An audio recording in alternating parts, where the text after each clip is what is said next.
that era that you were in, I mean, you were just in such an incredible roster of dance partners. I mean, just a few, and there's so many more, but Tori Wilson, Trish Stratus, Lita, Victoria, Mickie James, Ashley Massaro, Kelly, Eve Torres, Beth Phoenix. I mean, the list goes on and on, but I think so much focus in the last decade has been put on the women's revolution.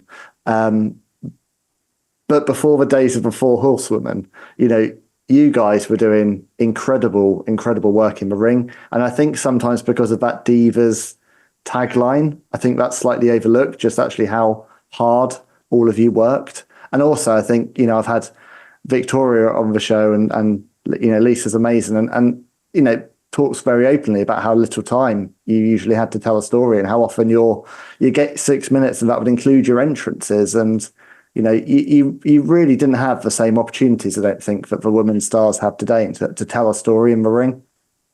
Yeah, absolutely. I mean, everything you said is really true. And I also just think it's how we look at it and how we allow people to treat that era. I think it was an incredible era. I'm so proud to be a part of it. I know sometimes people would maybe say, oh, they didn't pave the way. And I was like, you know what? I did a pudding match, so you didn't have to do a pudding match. That is paving the way, my friend. And you're right. Like the time we had, like, I think my championship match with entrances was 3 minutes. So I think it's really powerful if you look at what kind of story can you tell in 3 minutes? Can you get the crowd behind you in just 3 minutes versus everybody saying, oh, it was, not enough time. So it's like for us, we had to work extra hard with that.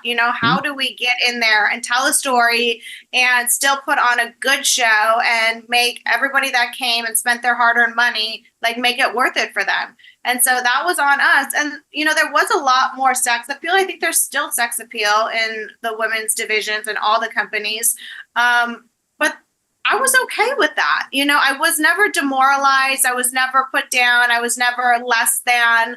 And so for me, I don't look at that division or that time period than less than what it is today. I think it's just a complete different contrast. And I'm so happy the women can main event and get 30 minutes and do all the things they can do. It's really showcases their talent, and I'm so proud of them, but I'm also so proud of everything we did back in the Divas era.